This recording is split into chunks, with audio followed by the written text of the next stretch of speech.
최근에 우리 한국 사회는 긍정적인 뉴스보다는 부정적인 뉴스를 더 많이 접하고 있습니다.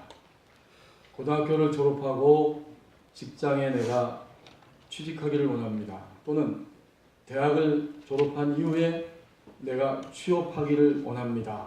이렇게 말했을 때 적어도 10명 가운데 8명, 9명이 자신이 원하는 직장에 취직했다면 그 당사자도 기쁘고 그 부모님들도 얼마나 기뻐하겠습니까? 하지만 현실은 그 반대입니다. 취업 절벽입니다. 최근에 2017년 올해지요. 2월 6일 금융권에서 한국 현대경제연구원이라는 곳에서 올해 연말이 되면 우리 대한민국의 전체 가계 부채가 그 부채의 규모가 약 1,500조 원에 이를 거라고 예상을 했습니다. 얼마나 큰 돈인지 상상이 잘 안 갑니다. 최소한 1,380조 그리고 많게는 1,540조의 빚을 지게 될 것이다. 이것은 한 가구당 7,200만 원의 빚이 있게 되는 것이고 국민 한 사람당 2,900만 원의 빚을 지게 된다는 이야기입니다.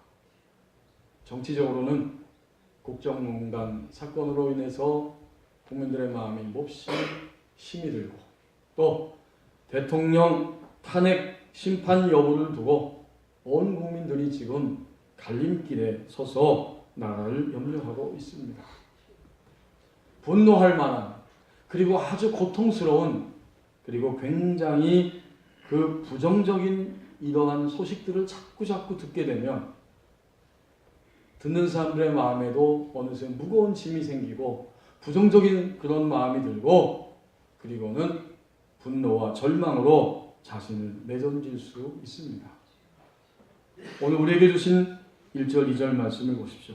그럼에도 불구하고 세상에는 하나님의 생명이 흘러가고 있습니다. 1절에 보면 두 사람의 인물이 등장하는데 아볼로가 고린도라고 하는 지역에 있었다. 그리고 바울이라고 하는 사람은 그 윗지방 고원지대를 거쳐서 에베소라고 하는 항구 도시에 도착했다고 거기서 어떤 제자들을 만났다고 1절에서 말씀합니다. 이 두 사람 아볼로라고 하는 사람과 바울이 도대체 그 도시에 가서 그날 그 시간 그 장소에서 무슨 일을 하고 있었는가 그것이 궁금합니다. 오늘 19장 바로 윗부분에 보면 아볼로가 그 고린도 아가야 지역에 가서 뭘 했는지를 이렇게 설명합니다. 그 18장 마지막 부분 27절 말씀부터 보면 아볼로가 아가야로 고린도 지역이죠. 건너가고자 하므로 형제들이 그를 격려하며 제자들에게 편지를 써 영접하라 하였더니 그가 감에 은혜로 말미암아 믿는 자들에게 많은 유익을 주었다. 그렇군요. 아볼로가 고린도에 가서 많은 믿는 사람들에게 큰 유익을 줬다는 거예요. 그 내용이 28절에 나옵니다. 이는 성경으로서 구약 성경이 예언한 대로 예수가 바로 그리스도다. 주권자이신 구원의 주님이시다. 라고 증언을 해서 공중 앞에서 수많은 유대 사람들 그들의 말을 이기미로라. 반대자, 대적자들 유대인들이 있었지만 예수가 그리스도라고 하는 사실을 생명력 있게 이 아볼로가 증거했다는 겁니다. 자, 그러면 바울이라고 하는 사람은 뭘 했는가? 2절에 나옵니다. 이제 바울이 어떤 제자들, 에베소에 도착해서 항구 도시에서 어떤 제자들을 만났는데 이런 질문합니다. 너희가 믿을 때에 성령을 받았느냐? 이 사람들이 대답하길 아닙니다. 우리는 성령이 계심도 듣지를 못했습니다. 바울은 하나님을 믿는 것이 가장 중요한데 만약 너희들이 제자라면 예수님을 배우고 예수님을 따른다는 사람들이라고 하면 너희가 믿는다고 할 때에 성령을 받았느냐? 이런 질문을 던졌습니다. 그 말은 바울 자신이 이런 질문을 하는 바울 자신이 그 안에 하나님의 영, 성령으로 가득 채워졌다고 하는 의미입니다. 그러니까 그날 그 시간 이 두 사람은 각자 다른 장소에 있었지만 공통된 것이 있는데 그들 안에 하나님의 생명이 있었고 자신들 안에 있는 하나님의 생명을 사람들에게 증거하고 있었습니다. 1858년 미국의 뉴욕주의 한 가정에서 아이가 태어났습니다. 근데 불행하게도 이 아이는 소아마비를 앓게 되고 다리를 절고 또 눈의 시력이 아주 극도로 약합니다. 더더욱 천식 증세가 있어서 그는 호흡을 제대로 하지를 못하고 바로 앞에 있는 촛불조차도 끄지를 못하는 그런 상태입니다. 이제 그가 가까스로 생명을 유지하면서 11살이 되었을 때 그의 아버지가 사랑하는 자기 자녀에게 이렇게 말했습니다. 사랑하는 아들아, 내가 가진 장애는 장애가 아니란다. 내가 만일 오늘 전능하신 하나님을 참으로 신뢰한다면, 그리고 하나님이 너를 도와주신다면 오히려 너의 장애로 인해서 세상은, 역사는 너를 주목하게 될 것이고 너는 진실로 이 역사에서 기적과 같은 신화를 창조하는 인물이 될 것이다. 아빠가 뜨거운 중심을 담아서 아이를 축복하면서 이렇게 말했습니다.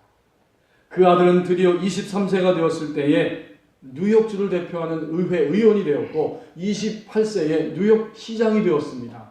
이어서 주지사, 부통령을 거쳐서 마침내 미국 역사의 가장 어두운 시기에 새로운 미국을 건설하는 일에 아주 혁혁한 공을 세우는 유명한 대통령이 되었고 더 나아가서 노벨상까지 수상하는 그러한 대통령이 되었습니다. 그 사람이 누군가? 여러분이 잘 알고 있는 바로 루스벨트 대통령입니다. 하나님의 생명, 하나님은 생명 자체이시고 하나님의 생명을 받은 사람들이 있다면 그들에 의해서 세상에는 하나님의 생명이 계속해서 사람들에게 흘러갑니다. 아멘. 오늘 문제와 고통이 있는 현실이지만 눈을 크게 뜨고 보면 세상에는 하나님의 생명이 흘러가고 있습니다. 아멘. 이제 3절 4절 말씀을 보십시오. 자신의 신앙을 돌아보는 기회입니다. 아멘. 3절에서 바울은 다시 한번 그들에게 질문을 던지는데 그 제자들에게 너희가 믿는다고 하지 않느냐, 믿었다고 말하지 않느냐, 그게 이제 제자인데 그러면 무슨 세례를 받았느냐? 두 번째 질문이에요. 첫 번째는 성령을 받았느냐 물어봤고 두 번째는 그러면 너희가 믿는다고 했는데 무슨 세례를 받았느냐? 우리는 요한이 베푸는 세례를 받았습니다. 여러분, 요한이 세례를 베풀었어요. 예수님보다 성경에 보면 6개월 먼저 세상에 오셔서 드디어 때가 되어서 예수님 앞서가서 사람들에게 세례를 베풀었습니다. 요한이 베푼 세례의 의미가 무엇인가? 4절 상반절에서 바울이 친히 설명해 줍니다. 바울이 이르되 요한이 회개의 세례를 베풀며, 그렇습니다. 요한이 베푸는 세례는 회개의 세례입니다. 세례자 요한이 사람들에게 세례를 준 것은 사람들의 마음을 하나님의 사랑 안으로 들어오게 하고 바로 하나님이 보내신 구원자 예수님을 영접할 수 있도록 그들의 마음을 그쪽 방향으로 돌이키게 하는, 결단하게 하는 회개의 세례입니다. 세상과 욕망, 육신의 욕망, 그리고 사탄의 영향력 아래 살아가는 사람들이 방향을 완전히 회전해서 하나님을 향해 갈 수 있도록 그 역할을 하는 것이 바로 세례, 요한이 베푼 회개의 세례입니다. 바울이 이 복음을 전할 당시에 주후 1세기에 그 시대에, 그 이전부터 그 시대에 요한에 의해서 세례를 받은 사람들은 이런 착각을 했다고 전해옵니다. 세례 요한이 진정으로 우리에게 의미가 있고 그리고 세례 요한이 말하고 있는 예수님은 별거 아니다. 예수님은 시시하게 생각하는 이런 세례 요한파가 있었다는 겁니다. 지금 생각하면 지금 이해가 안 되는 거지만 그 시대에는 그렇게 되는 사람들이 있었어요. 하지만 이것은 세례 요한의 가르침도 아니고 세례 요한의 원함도 더더욱 아니었습니다. 그럼 뭘까요? 세례 요한에 의해서 세례를 받은 사람들의 잘못된 치명적인 결함입니다. 4절 하반절에 보면 세례 요한이 세례를 베풀면서 분명히 이렇게 말했다고 우리에게 말씀합니다. 요한의 세례를 받았다고 했는데, 요한이 베푸는 세례, 요한이 사람들에게 회개의 세례를 베풀면서 백성에게 말하되 내 뒤에 오시는 이를 믿으라 하였으니 이는 곧 예수라. 아멘. 믿음의 대상은 나 세례 요한이 아니고 내 뒤에 오시는 예수님을 너희가 믿어야 한다. 아멘. 분명히 믿음의 대상을 세례 요한은 가르쳐 주었지만 요한에 의해서 세례를 받은 많은 사람들이 예수님께 주목한 것이 아니라 오히려 세례 요한에게 주목하는 일들이 있었습니다. 그래서 이 4절 말씀을 좀 더 쉽게 번역한 현대인의 성경에 보면 이렇게 쉽게 번역해 놨습니다. 그러자 바울은 요한의 세례는 죄를 떠나서 하나님께로 돌아오는 결의를 나타내는 것이므로 그의 세례를 받은 사람은 요한이 말한 대로 나중에 오신 예수님을 믿는 게 당연한 일이라고 말했다. 요한의 세례는 결의를 주는 세례. 하나님을 믿어야 되는구나. 예수님을 향해 나의 발걸음을, 나의 인생의 방향을 전해야 되는구나 하는 이런 의미의 세례였고, 진정으로 믿음의 길로 들어서는 것은 예수 그리스도의 이름으로 세례를 받는 것입니다. 그날 바울은 그 장소에서 만난 사람들에게 세례의 의미를, 예수님을 믿는 것의 의미를 이렇게 올바로 일깨워 주었습니다. 그러면 그날 그 시간 바울은 일깨워 주었고, 바울과 만났던 사람들은 자신들의 신앙이 얼마나 치명적인 약점을 가지고 있었는지 바로 그것을 발견하고 그것을 돌아보고 그것을 채울 수 있는 시간이었습니다. 세상에 사는 모든 사람들은 하나도 예외 없이 종종 자신과 사람들을 비교하면서 산다고 하죠. 나보다 더 많이 배웠는가? 나보다 더 많이 가졌는가? 나보다 더 든든한 배경을 가지고 사는가? 나보다 훨씬 예쁘고 잘생겼는가? 이런 비교의식을 가지고 살아갑니다. 그런데 주님을 믿고 하나님의 백성이 되어서 신앙을 소위 가질 때 어떤 일들이 일어납니까? 이제 그런 사람들을 볼 때 그 사람들에게는 그 사람들이 해야 할 몫이 있고, 나는 하나님 앞에서 내가 감당해야 할 몫이 나의 인생 가운데 있습니다. 아멘.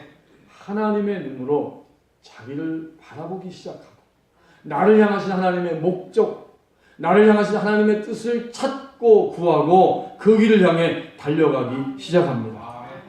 그러면 열등의식에서 오는 시기와 질투도, 또 자신을 더 높게 생각하는 우월감도 모두 다 사라지기 시작합니다. 아멘. 만약 어떤 사람이 그렇게 하나님을 믿고 그런 변화 속에 들어간다면 그날 그 시간 그 사람은 하나님의 생명을 만진 것이고, 아멘. 자신의 신앙을 실제를 돌아보고 자신의 연약함과 부족함을 채우는 기회가 된 날입니다. 그날 바로 자신을 돌아보고 자신의 연약함을 채우는 기회를 맞이한 겁니다.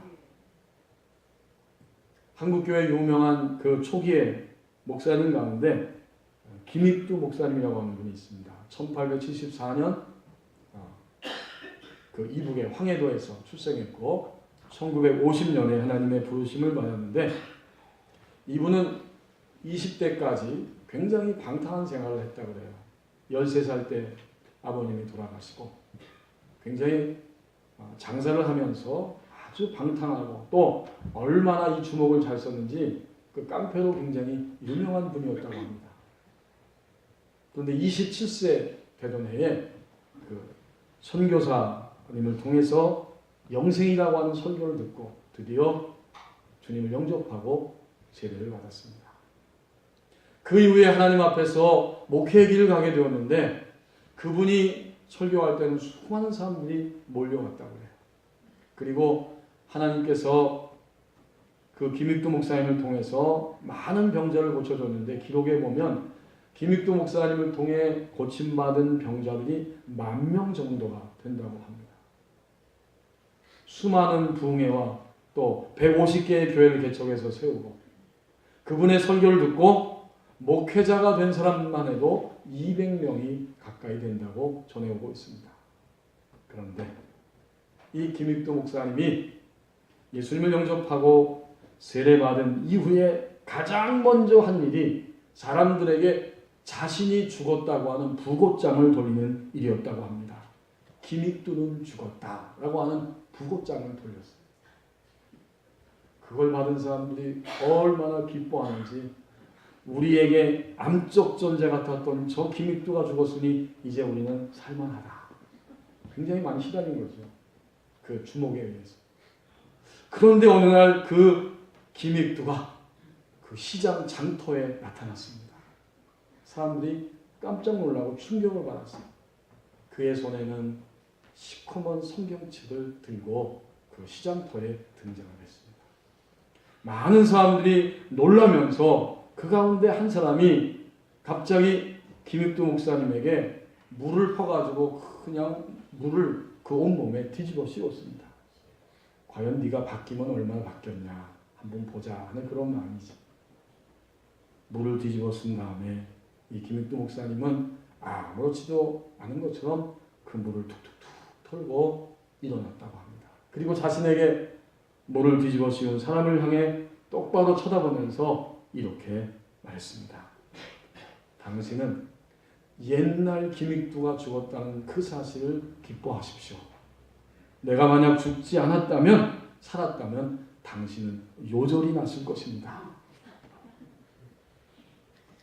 그날 그 시간 그 사건은 김익두라고 하는 하나님의 사람 성도 목회자인 김익두 목사님이 그의 신앙이 어느 자리까지 왔는지를 드러내는 그러한 시간이었습니다.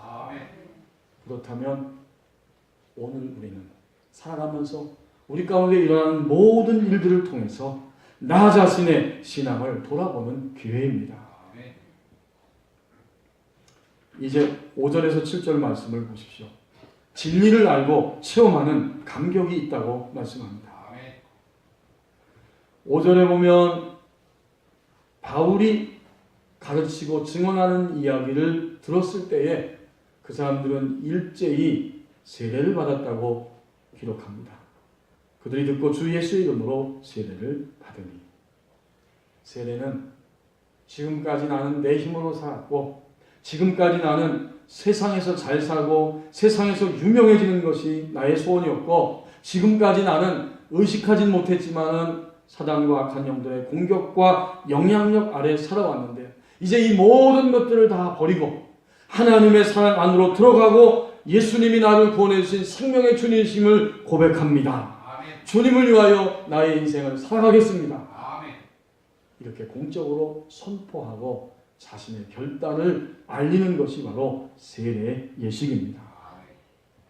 세례를 받는 것이 진리입니다. 모든 사람은 하나님의 사랑 안에 들어와야 하고 하나님의 사랑 안에서만 온전한 삶을 살 수 있습니다. 그 모든 것들을 다 포괄적으로 포함해서 한마디로 보여주는 그 사건 예식이 바로 세례의 예식입니다. 이제 이 사람들은 그 진리를 알고 받아들이게 되었어요. 세례, 예수 그리스도의 이름으로 세례받는 것이 생명이고 진리입니다. 그런데 6절에 보십시오. 그들이 세례받은 후에 바울이 손을 얹고 안수했더니 성령이 그들에게 찾아오셨습니다. 성령이 임하시고 성령이 오셨을 때에 방언도 하고 예언도 하였다. 진리를 알고 있었던 사람들에게 당신들이 아는 진리가 실제라고 하는 것을 그 온몸으로 체험하는 일들이 일어난 겁니다. 거듭난 영은 예수님이 구원의 주님이심을 알고 진리를 인식하고 또 몸은 육체는 바로 그것이 진리라고 하는 사실을 그 자리에서 체험합니다. 아멘. 여러분 방언은 뭐지요? 뭐가 방언입니까?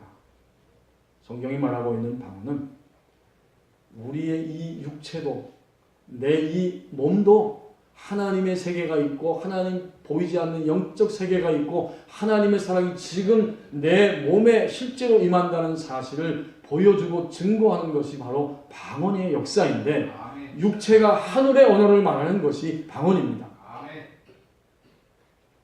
우리의 영이 거듭났을 때 진리를 알 때 우리의 육체가 우리의 몸이 하늘의 세계가 있고 하나님의 세계가 있고 하나님이 나에게 찾아오셨다고 하는 것을 증거하고 고백하며 하나님을 향해 간구하는 것이 바로 방언이에요. 아멘. 방언을 함으로 인해서 우리 육체는 가치관이 바뀝니다. 아멘. 하나님의 세계가 여기에 있구나. 아멘. 그리고 그 방언을 계속해서 할 때 또는 동시적으로 그 다음엔 하나님의 뜻이 당신을 향한 하나님의 뜻이 지금 이것입니다 라고 알려주는 것이 바로 예언입니다. 아멘. 오늘 6절에 등장하는 이 사람들은 세례받으면서 진리를 알게 되고 그 몸이 방언을 체험하고 예언을 하면서 이 진리를 아는 것과 체험하는 것이 하나가 되었습니다. 아멘. 여러분 신앙은 바로 이런 거예요. 신앙은 내가 아는 것과 체험하는 것이 함께합니다. 아멘. 이론과 실제가 함께하는 것이 바로 신앙입니다. 아멘. 그날 바울에 의해서 세례를 받은 사람들은 바로 이 이론과 실제를 한꺼번에 경험하고 감격합니다. 그렇다면 바울 자신도 마찬가지죠. 바울도 그들에게 세례를 주고 그 다음에 손을 얹어서 안수했을 때 바로 그 순간에 성령이 강하게 임재하게 되고 바울의 손을 통해서 방언과 예언을 하도록 그 사람들에게 역사했습니다. 그 아는 것과 체험하는 것이 하나가 된 거예요. 알게 하는 것, 알게 하는 사람, 또 체험하는 것, 체험케 하는 사람, 이것이 분리된 것이 아니라 하나로 나타났습니다. 어느 날 프랑스에 있는 파리의 정신병원에 한 젊은이가 찾아가서 우울증을 의사에게 호소했습니다. 나는 도저히 우울해서 견딜 수 없고 이 우울증 때문에 나의 삶을 영위할 수 없습니다. 의사가 그를 진단하고 여러 가지로 검사를 다 하다가 상담하면서 이렇게 권면했습니다. 이제 앞으로 당신은 집안에만 있지 말고 밖으로 나가십시오. 그리고 그 유명한 희극배우 그리말디의 쇼를 구경하십시오. 그 쇼를 구경하면 당신의 마음이 밝아질 것이고 당신이 인생에 대한 새로운 시각을 갖게 될 것입니다. 의사의 말을 듣고 이 젊은이는 아무 소리 하지 아니하고 조용히 일어나서 병원 문을 나서면서 중얼거렸습니다. 선생님, 그 희극배우 그리말디가 바로 나입니다. 그리말디는 청중 앞에서 희극배우로서 연기하는 동안 너무 기뻤습니다. 하지만 연기가 끝나고 실제 생활로 돌아왔을 때 그 기쁨은 더 이상 지속되지를 않았습니다. 그가 기뻐해야 된다고 하는 사실과 실제로 그의 삶이 기뻐하고 있는 것과는 별다른 문제였어요. 오늘 신앙이 그렇습니다. 우리가 하나님을 믿고 하나님의 사랑 안에 들어갈 때 아는 것과 체험하는 것이 하나가 되는 것이 신앙입니다. 이론과 실제가 하나가 됩니다. 진리를 알고 체험하는 감격이 있다고 말씀합니다. 이제 마지막 8절 말씀을 보십시오. 하나님의 나라를 전하는 것이 목표라고 말씀합니다. 이제 이 바울은 7절에 있는 것처럼 12사람쯤 되는 사람들에게 세례를 주고 성령의 임재를 체험하게 한 이후에 그는 그 지역에 있는 회당으로 돌아가서 석 달 동안 사람들을 만나고 회당 예배에 참여하면서 하나님의 나라를 전하게 되었다고 말하고 있습니다. 21세기를 살아가는 우리 현대인들은 바쁘고 피곤하기 때문에 복잡한 걸 싫어합니다. 뭘 하든지 간단 명료한 게 좋은 거예요. 그래서 장사하는 분들 보면 복잡하게 하지 않죠? 아주 눈에 확 띌 수 있는 간단 명료한 그러한 아이디어를 내서 장사를 합니다. 그래야 장사가 되는 거예요. 우리 어르신들은 아시는지 모르겠는데 저도 보기만 했지 그렇게 해보진 않았어요. 햄버거 가게에 가면 맥드라이브 스루라고 하는 그 햄버거 가게가 있습니다. 맥도날드 그 햄버거 가게죠. 거기 가면 매장에 들어갈 것도 없어요. 차를 몰고 가서 차 안에서 주문도 하고 햄버거도 받아서 먹습니다. 간단한 거예요. 바쁜데 복잡한데 줄 설 필요도 없어요. 차를 몰고 갑니다. 정지선에 차를 세우면 메뉴판이 있어요. 그 메뉴판을 보고 선택한 다음에 주문을 하는 거죠. 예를 들면 이런 겁니다. 불고기 버거 한 세트라고 그 기계에다 대고 이야기하는 거예요. 그 다음엔 결제를 하면 돼요. 차에서 내릴 거 없어요. 창문 내리고 결제하면 돼요. 세 번째는 저 조금만 더 앞쪽으로 가면 여기에서 받아가세요라고 글이 써 있는데 그 정지선에 딱 가서 서서 햄버거 받으면 끝입니다. 그게 바로 드라이브 스루입니다. 차를 타고 통과한다는 거죠. 내릴 것도 없어요. 얼마나 간단합니까? 햄버거 하나 먹기 너무 쉽습니다. 여러분 자가용이 타고 한번 시험해 보세요. 이런 거구나 할 겁니다. 저도 해보고 싶습니다. 한번. 간단하고 핵심적인 거, 분명한 것만 좋아해요. 현대인. 성경 전체, 창세기부터 요한계시록까지 성경 어느 곳을 보아도 이 한 가지 사실을 줄기차게 증언하고 있습니다. 하나님을 믿고 신앙생활하는 그 의미가 무엇인지 요 하나의 사실을 창세기부터 요한계시록까지 끊임없이 성경 어느 곳을 펴도 그 이야기를 해주고 있어요. 그것이 무엇인지 아십니까? 그것이 뭐라고 여러분 생각되십니까? 그 간단 명료한 핵심은 바로 하나님의 나라입니다. 성경 어느 곳을 봐도 하나님 나라 이야기하고 있는 거예요.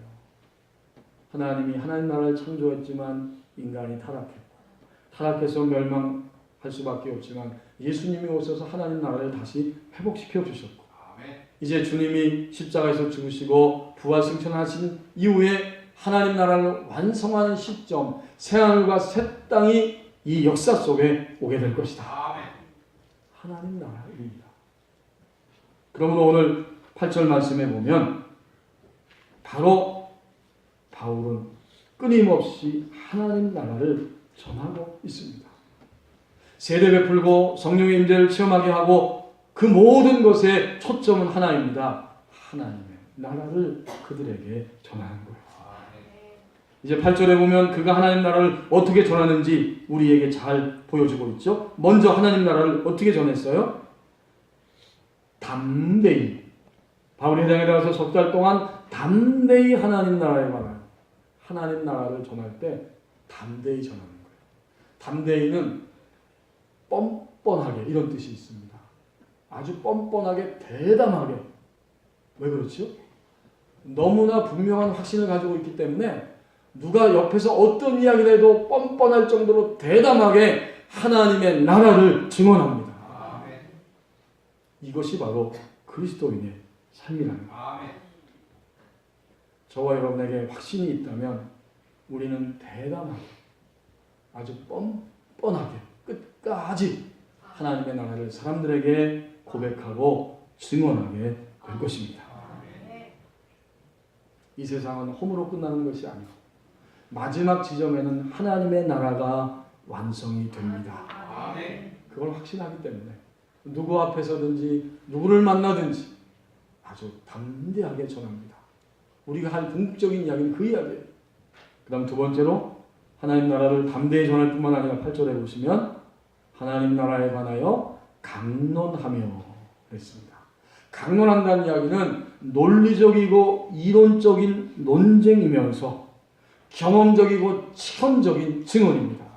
무슨 얘기해도 다 들을 수 있어요. 그리고 나서는 논리적으로 이론적으로 충분히 하나님 나라를 설명할 수 있습니다. 왜요? 박선희 목사님 옛날에 표현대로 하면 우리 그리스도인들은 안 가본 천국 가본 사람처럼 사는 사람들이기 때문에 그래서 논리적으로 이론적으로 충분히 설명할 뿐만 아니라 체험적 경험적으로 사람들에게 하나님의 나라를 이야기할 수 있습니다.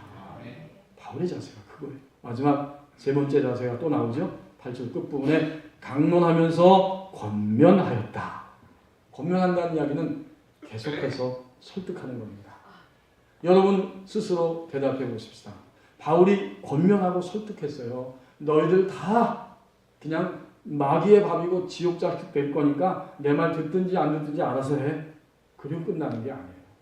끝까지 설득했습니다. 적어도 몇 달 동안? 석 달 동안. 여러분 혹시 누군가를 위해서 하나님 나라를 증거하면서 석 달 동안 설득해 보신 적 있으세요? 지금 당장 생각해 보세요. 우리 오늘 김하희 권사님은 제가 알기에는 석 달이 뭐야? 더 많은 날들을 기도하시고 설득하셨어요. 그래서 오늘 우리 사랑하는 남편 되시는 허 선생님이 주님 앞에 나오셨습니다. 우리 허 선생님이 좋으신 분이에요. 제가 우리 법원예교회 하나님 보내셔서 왔을 때 얼마 있다가 중국 선교 가는데 그 우리 권사님 중국 선교를 다녀오라고 목사님 같이 가는 거 맞냐고 뭐 그렇게 물어보면서 다녀오라고 그러셨다는 거예요. 제가 그 기억도 지금 나네요. 석 달 동안 바울은 설득했어요. 혹시 이 가운데 석 달이 아니라 3시간 이야기하고 포기한 분들 있습니까? 내 남편은 3시간 얘기했더니 안 돼. 내 친구는 딱 3번 얘기했더니 안 돼. 그게 하나님 나라는 설득하는 나라입니다. 권면해서 어떠하든지 끈질기게 계속 반복적으로 설득해서 그도 하나님 나라에 들어와야 합니다. 제가 목사 안수 받고 34살 된 그 해에 여름 지나서 초가을쯤이라고 기억이 되는데 구로동에 있는 그 교회에서 부목사로 섬기고 있었을 때 교부에서 연락이 왔어요. 우리 시어머니가 이제 임종할 때가 됐습니다. 와서 예배해 주세요. 그 전날부터 그날까지 아무 얘기도 없고 의식이 점점 심해지고 호흡도 가늘어지는 거예요. 그래서 연락을 받고 권사님들하고 급하게 오후에 갔습니다. 가서 이제 찬송을 적어도 한 10분 이상 열심히 불렀어요. 그리고 말씀을 전하고 함께 합심해서 기도하고 제가 마무리 기도하고 그리고 다음 스케줄이 있기 때문에 이제 빨리 일어나야 돼서 잠깐 앉아있다 다 같이 일어나는데 일어나는 순간 아무 의식도 없었던 그 할머니 집사님이 갑자기 가는 저희들 향해서 손을 쩍 뻗고서는 2-3번을 이렇게 흔드시는 거예요.